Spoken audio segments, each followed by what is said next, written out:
Hai Sobat Farmasi, now you're with Podcast Cakrawala.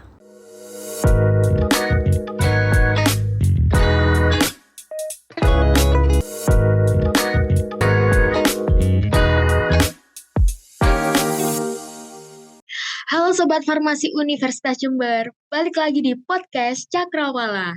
Di episode kemarin kita udah ngobrol bersama Biro Pengmas atau Biro Pengabdian Masyarakat, yaitu biro yang bergerak dalam kegiatan-kegiatan sosial kemasyarakatan dengan tujuan untuk meningkatkan kepedulian terhadap masyarakat. Nah, di episode kali ini kita gantian ya, bakalan ngobrol dengan dua biro yang berhubungan erat dengan penyusunan RAB dan pemasok kas BEM kita. Ya, Biro Keuangan dan Biro Bisnis. Halo kakak, terima kasih telah menyempatkan waktu untuk ngobrol bareng kita di sini ya. Mungkin kita bisa say hi dulu nih ke kakak-kakak dari Biro Keuangan dan Biro Bisnis. Halo Kak Dea, halo Kak Isvina. Halo Kak Alta, Halo. gimana kabarnya? Oke, nah dalam kabinet BEM kita tahun ini kan terdapat 5 biro nih Kak, termasuk Biro Keuangan dan Biro Bisnis.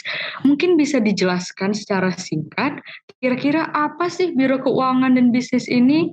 Mungkin bisa dimulai dari Kak Dea ya. Oke, kalau dari aku Biro Bisnis itu kalau di BEM kita itu ya, Biro Bisnis ini sebagai istilahnya pondasinya gitu untuk menyokong keberlangsungan proker-proker di BEM gitu. Jadi selain kita dapat dana dari fakultas, kita juga punya dana sendiri dari hasil bisnis kita gitu. Kayak misalkan dari penghasilan dari Just Lab, terus buku-buku itu masuknya ke BEM. Jadi hasil dari itu semua nanti juga buat mendukung keberlangsungan proker-proker gitu. Jadi kalau misalkan ada kekurangan dana, bisa langsung nggak perlu ribet-ribet gitu. Jadi bisa langsung aja kita punya dana sendiri gitu. Oh iya, oke. Kalau dari Kak Isvina sendiri gimana nih Kak? Oke, kalau Biro Keuangan sendiri itu kurang lebih sebagai penjembatan ya antara proker dari BEM sendiri dengan keuangan dari fakultas. Jadi di sini kita membantu alur pencairan dari dana yang diberikan fakultas kepada proker-proker yang diselenggarakan oleh BEM itu sendiri. Selain itu kita juga tidak hanya berpatokan dengan pengeluaran yang kita butuhkan, tapi kita juga berpatokan dengan SBU atau standar biaya universitas yang sudah ditetapkan oleh UNED itu sendiri. Jadi kita untuk pencairannya itu sudah terstruktur lah gitu. Mungkin gitu aja sih kalau dari Biro Keuangan secara garis besarnya.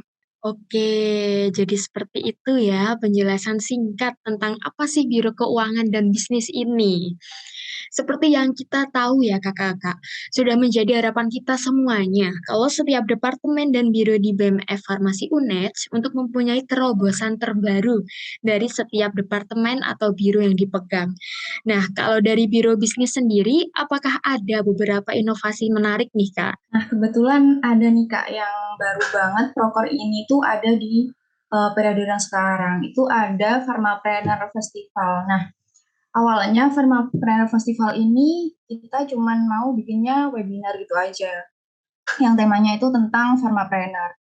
Nah, ternyata ini didukung penuh sama fakultas. Jadi, proker ini tuh nggak cuman dari lingkup BEM aja yang mengadakan, tapi juga didukung sama fakultas gitu. Dan yang awalnya cuma webinar aja, ini nanti bakal jadi satu kesatuan gitu dalam satu rangkaian acara selama beberapa waktu gitu. Jadi ini nanti nggak cuma satu webinar, tapi juga bakal ada lomba Pharmapreneur, terus juga bakal ada sesi mentoring-mentoring gitu. Oke, mantep.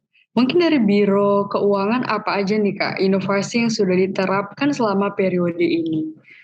Oke, kalau dari Biro Keuangan, di mana tugasnya itu sebagai bendahara, mungkin nggak banyak inovasi seperti Biro Bisnis ya, yang wow banget itu inovasinya. Kalau dari Biro Keuangan sendiri, untuk kabirunya itu sudah menyediakan sekarang itu berupa spreadsheet, jadi untuk staf dari Biro Keuangan itu bisa mengisikan pengeluaran apa saja yang sudah dilakukan dalam suatu proker. Jadi di situ Kabiro bisa memantau sehingga pengeluaran yang kita keluarkan itu transparan. Jadi Kabiro juga tahu, staf juga tahu, dari KBM juga tahu. Seperti itu sih kalau inovasi untuk periode ini. Wah, luar biasa banget ya Biro Keuangan dan Bisnis pada periode ini. Semoga semua progres prokernya bisa dilancarkan hingga akhir ya Kak ya. Oke, beralih ke pembahasan selanjutnya. Jadi kan salah satu hal yang paling mencolok dari Biro Keuangan BEM FUNETS adalah mengelola keuangan pada setiap proker yang ada di BEM ini ya Kak ya. Kira-kira bagaimana sih tips and trick dalam mengelola keuangan tersebut? Soalnya kan kalau kita lihat mengurus uang itu kan cukup sulit ya Kak. Mungkin bisa nih bagi tips and tricknya. Oke, untuk tips and trick dari keuangan sendiri berdasarkan yang sudah saya jalani selama ini, yang juga bisa diimplementasikan di kehidupan sehari-hari itu sesuai dengan alurnya. Yang pertama pembuatan RAB atau kita bisa bikin plan keuangan yang akan kita keluarkan seperti itu. Jadi nanti kalau misalnya kita sudah mendapatkan pendapatan, kita bisa mengeluarkan keuangan itu sesuai dengan plan-plan yang sudah kita tuliskan, tidak out of plan gitu ya, seperti mahasiswa pada umumnya lah yang ingin membeli ini itu di luar budgetnya mereka, seperti itu. Kemudian yang kedua, dalam pembelian barang itu kita selalu mencari harga yang di bawah rata-rata. Tidak untuk mencari kualitas yang rendah, tapi kualitas yang cukup dan manfaatnya yang cukup juga dengan harga yang mungkin bisa di bawah rata-rata. Seperti contoh, kalau misalnya di proker itu kita ada yang namanya cek tor dan LAK. Di situ kita mencari di situ umumnya mungkin harga per lembarnya itu 250. Di situ kita mencari 200 yang harga per lembarnya itu 200 seperti itu. Jadi bukan untuk mencari harga yang lebih mahal atau branded seperti itu, tapi kita bisa cari barang yang memang kita butuh manfaatnya dan sudah cukup kualitasnya bagi kita untuk gunakan seperti itu. Kemudian untuk yang step terakhir, kita selalu adakan evaluasi keuangan, di mana evaluasi keuangan ini untuk menyamaratakan antara pendapatan yang kita dapatkan dengan RAB atau plan yang sudah kita rancang sebelumnya. Jadi kalau misalnya di akhir ini bisa ketahuan tuh uang berapa yang kita save, yang masih ada di kita, dan juga minusnya kalau misalnya kita menghambur-hamburkan tidak sesuai dengan plan seperti itu. Mungkin itu sih yang bisa aku kasih untuk tips and trick mengenai pengelolaan keuangan. Oke, berarti seperti itu ya teman-teman, tips and trick dalam mengelola keuangan. Nah, juga diperlukan nih ketelitian tinggi agar tidak ada kesalahan dalam hasilnya nanti. Oke, next kita ke biro bisnis. Biro bisnis ini kan pasti berhubungan dengan kegiatan menjual barang-barang yang berkaitan dengan fakultas farmasi. Bisa buku, jas lab, jaket, dan lain-lain. Tentu hal tersebut berkaitan dengan kewirausahaan. Nah, dari biro bisnis ini, apakah ada ya Kak program kerja untuk meningkatkan skill dalam berwirausaha? Iya, nah kebetulan udah di-spill sebelumnya ya. Jadi di periode ini ada yang namanya Pharmapreneur Festival itu. Nah, itu nanti bakal ada webinar yang isinya itu pemateri yang di-spill dikit-dikit ya. Dari sisi Pharmapreneur secara umum dan juga Pharmapreneur yang lebih spesifik gitu. Jadi ini tuh tujuannya itu nggak cuman targetnya tuh nggak cuman dari internal kita BEM aja, tapi juga satu warga fakultas farmasi gitu. Jadi ini nanti outputnya itu bakal juga diadakan lomba ide bisnis gitu kan. Nah itu nanti pesertanya itu dari mahasiswa fakultas farmasi. Nah itu nanti outputnya itu yang diharapkan karena mengingat mahasiswa dari farmasi itu yang lolos untuk PKM kewirausahaan itu masih terbilang sedikit dan juga kesadaran untuk pengen lolos PKM dan juga minat ke PKM itu masih sedikit gitu. Nah dari sini kita mau meningkatkan gitu, kita kasih insight gimana sih kalau misalkan nanti lolos PKM, khususnya kewirausahaan gitu. Jadi outputnya nanti karena ini juga kolaborasi sama fakultas, nah fakultas itu pinginnya mahasiswa-mahasiswa yang ikut bisnis plan ini nanti bakal diteruskan untuk didaftarkan proposal PKM seperti itu. Dan harapannya juga bakal lolos PKM Dikti, lolos pendanaan, bahkan syukur-syukur kalau misal lolos PIMNAS gitu.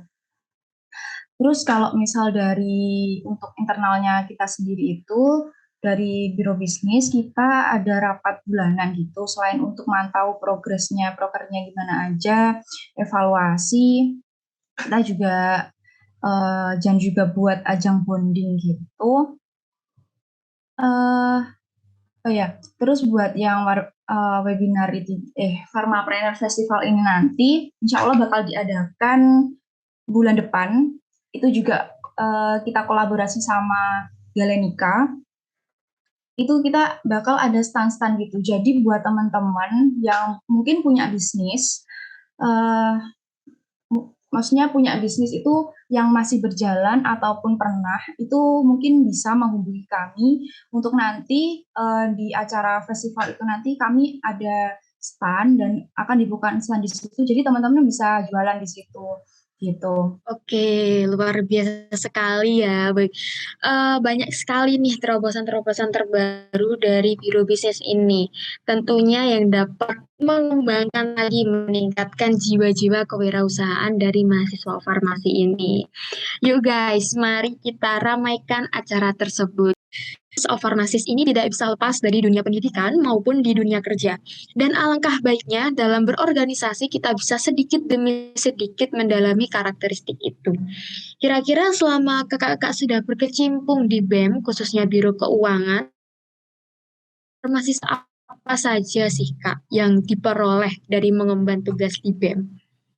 Bisa dimulai dari Kak Esvina dulu nih. Oke, untuk nilai-nilai saya dapatkan selama mengemban tugas di BEM ini kurang lebih hampir keseluruhan ya mungkin. Tapi aku ambil 3 teratas, mungkin 3 yang menurutku signifikan sekali. Yang pertama itu ada decision maker, kemudian communicator, dan juga manager. Di mana untuk decision maker sendiri, khususnya di Biro Keuangan ini, kita dihadapkan dengan perubahan sistem keuangan yang sering berganti-ganti setiap periodenya. Bahkan dalam satu periode itu sendiri, keuangannya selalu berganti-ganti, tidak tetap pada satu aturan itu.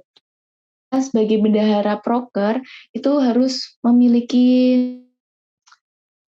kemampuan untuk mengambil keputusan secara cepat dan juga tepat. Karena kenapa cepat? Karena kita juga punya batas waktu dalam melakukan pencairan seperti itu. Dan itu juga harus tepat agar dana yang kita anggarkan itu semuanya cair seperti itu. Kemudian untuk communicator sendiri, di sini mungkin yang berperan banyak sebagai communicator itu adalah Kabiro Keuangan, di mana Kabiro sendiri itu mensosialisasikan mengenai keuangan di teman-teman baru anggota BEMF seperti itu. Kemudian untuk manajer sendiri, mungkin untuk semua jabatan di setiap proker itu aku rasa punya kemampuan sebagai manajer, di mana mereka pasti mensosialisasikan proker-prokernya itu mensosialisasikan ide dalam suatu proker itu ke teman-teman proker lainnya seperti itu. Mungkin itu sih kalau dari aku mengenai implementasi dari 10 Star Pharmacies ini. Baik, mungkin kita bisa beralih nih teman-teman ke Biro Bisnis. Untuk Kak Dea, nilai 10 Star of Pharmacies apa aja nih yang udah kakak peroleh dari mengemban tugas di BEM? Ya, yang pasti yang pertama yang entrepreneur ya, karena kita nggak lepas dari berwirausaha kebetulan ya di bironya. Kemudian buat caregiver, kita itu lebih ke berusaha untuk menyediakan pelayanan terbaik, kayak misal ngelayanin konsumen itu ya gimana caranya kita narik konsumen, bahasa kita supaya tetap baik, tapi mereka juga tertarik gitu. Kemudian kita juga berusaha ngasih produk-produk yang bagus dengan harga yang terjangkau gitu. Terus buat decision maker-nya ini lebih ke pas kita itu nego sama distributor gitu. Kayak misal kita mau ambil banyak, misal Just Lab aja deh. saja slab itu kita mau ambil banyak. Tapi kayak kemarin itu harga kain pas naik gitu. Jadi gimana pinter-pinternya kita itu mengambil keputusan mau jadi ambil di konveksi ini atau mau cari di konveksi lain atau tetap di konveksi ini tapi nego harga segimananya kita gitu. Terus kalau communicator ini juga gimana pinter-pinternya kita nego sama distributor atau caranya kita itu buat promosi apa yang kita jual gitu. Terus kemudian leader, kalau aku pribadi karena di periode ini jadi kabiro gitu, jadi lebih berasa gitu ya harus mengepalai biro ini, terus juga eh, harus bimbing anak-anakku itu prokernya harus dibawa kemana kayak gitu. Terus juga manajer kayak barang-barang yang udah kita pesen atau yang udah datang tuh gimana kita manage supaya nggak hilang atau gimana caranya itu si pemasukan pengeluaran itu terpantau dengan cara di periode ini kita itu bikin pembukuannya dalam spreadsheet yang sebelum-sebelumnya itu belum pernah dilakukan dan dampaknya itu masukan sama pengeluaran itu nggak jelas gitu. Nah, makanya kita bikin spreadsheet supaya lebih termanage gitu sih. Terus juga love life learner-nya ya kita terus uh, update info gimana sih pasaran yang lagi update barangnya apa, terus juga misal desainnya apa gitu. Terus aku pribadi juga buat yang point teacher ini ya lebih diaplikasiin ke anak-anakku sih. Kayak kalau misal mereka butuh saran atau apa gitu, diusahakan ya kita bisa kasih masukan sebisa kita gitu. Dan menurut aku di buat organisasi nge-BEM itu nggak cuman soal kita berproker selesai udah jadi gitu, tapi lebih ke gimana kita bonding antar member itu sih. Wow, jadi terbukti banget ya Kak, kalau dengan berorganisasi kita bisa mendapatkan banyak sekali pelajaran dan nilai-nilai yang tentunya nanti bakal berguna banget saat kita berprofesi sebagai apoteker. Nah, ngomong-ngomong tentang profesi nih, masih kurang lengkap kalau kita nggak bahas satu hal yang selalu kita gaungkan, yaitu RUU Kefarmasian. Dari kakak-kakak nih, gimana pendapatnya tentang RUU? Mungkin bisa dijawab oleh Kak Isvina terlebih dahulu, silahkan. Oke, kalau menurut aku pribadi, urgensi RUU Kefarmasian ini penting banget ya buat kita. Mungkin belum jauh-jauh ke profesi karena kita mungkin belum merasakan, tapi ke sebagai tingkat mahasiswa dulu deh. Payung hukum yang berbeda-beda, maksudnya kurikulum yang berbeda-beda di setiap universitas itu aku merasakan banget ketimpangannya, di mana kadang di univ ini sudah diajarkan tentang farmakoterapi ini, tapi di univ ini belum. Itu ketimpangannya kerasa banget sih. Maksudnya kita sebagai sama-sama mahasiswa farmasi tidak bisa belajar hal yang sama dalam satu waktu gitu. Karena kurikulum yang berbeda itu, seperti itu. Untuk profesi sendiri juga kita masih ada perbedaan di antara jumlah S1 dan juga jumlah profesi di setiap universitas, seperti itu. Jadi itu mungkin berdampak sekali ya bagi mahasiswa yang di universitasnya ada S1 tetapi di profesi tapi tidak menyediakan program studi profesi, seperti itu. Oke, kalau dari Biro Bisnis nih, gimana nih Kak Dea pendapatnya tentang RUUF? Oke, pastinya berharap banget ya kayak segera disahkan jadi UU gitu. Soalnya mengingat kemarin ini baru-baru ini ada satu insiden yang bikin kayaknya profesi apoteker itu tersudut kayak sempat insiden yang sirup paracetamol kemarin itu. Nah, itu kalau misalkan kita punya payung hukum itu kayak rasanya mungkin ya lebih merasa terlindungi lah ya setidaknya gitu sih. Setuju banget nih sama Kak Biro Keuangan dan Bisnis mengenai RUUF ini. Semoga proses perancangannya dapat berjalan dengan lancar. Oke, mungkin sekian dulu ya ngobrolnya kita kali ini. Kami ucapkan terima kasih kepada Kak Iswina dan Kak Dea dari Biro Keuangan dan Biro Bisnis karena telah menyempatkan waktu untuk berbagi pengalamannya. Semoga kita semua bisa dapat insight dan pelajaran dari pembahasan kita tadi. Saya dan rekan saya Kak Alta pamit undur diri. See ya, terima kasih. Bye-bye, terima kasih Kak.